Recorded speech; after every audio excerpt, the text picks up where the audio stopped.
Shalom.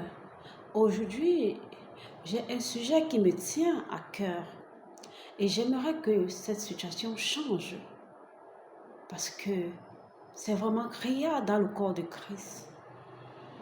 Quelqu'un qui était une fois occultiste, quelqu'un qui a une fois marché dans le noir et aujourd'hui il décide d'abandonner ses pratiques. Il décide de venir à Jésus, il se confesse. Il demande pardon à Jésus. Jésus l'a pardonné.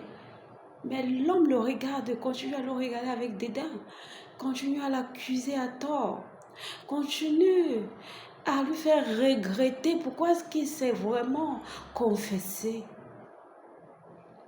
Pourtant, nous avons des enfants, nous ne connaissons pas les conditions spirituelles. Notre mari, nous ne connaissons pas les conditions spirituelles. Nos épouses, nous ne connaissons pas les conditions spirituelles. Nos sœurs, nous ne connaissons pas les conditions spirituelles. Nos voisins, nous ne connaissons pas les conditions spirituelles. Même ceux avec qui nous nous entendons, nous ne connaissons pas les conditions spirituelles. Mais celui-là qui a eu le courage de venir avouer ce qu'il était par le passé, les gens vont le castiguer, les gens vont le regarder avec dédain, les gens vont continuer à l'éviter. Ce qui va rendre sa conversion difficile.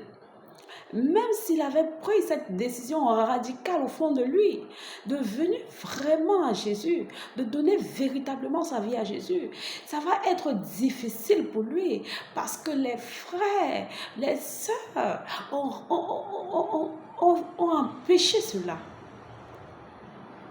Alors bien aimés, nous devons accueillir ces gens-là dans la maison de Dieu. Nous ne devons pas les éviter, ils sont des gens comme nous. Nous-mêmes, nous avons nos antécédents. Nous avons nos antécédents.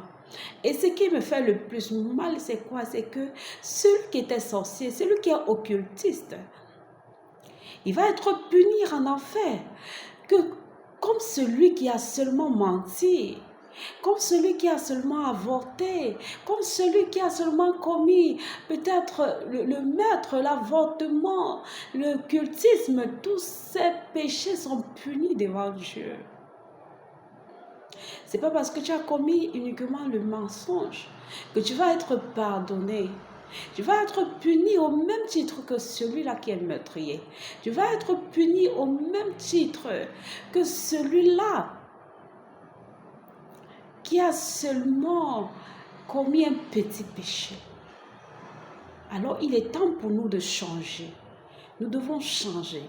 Le corps de Christ doit changer afin d'aider ces gens-là qui veulent sortir du noir et s'engager véritablement à servir le Seigneur Jésus. Si tu es quelqu'un qui a une fois marché avec l'ennemi et que tu veux donner ta vie à Jésus, viens à Jésus et ne regarde pas ce que l'homme pourra dire à ton sujet. Parce que ton âme a du prix aux yeux de Dieu. Ton âme est plus importante que les injures qu'on peut te lancer. Ton âme a du prix puisque toutes les persécutions que tu peux faire face. Alors je t'encourage aujourd'hui à venir à Jésus, quelle que soit ta condition. Le Seigneur est prêt à te prendre. Le Seigneur est prêt à te sauver. Que le Seigneur te bénisse. Shalom.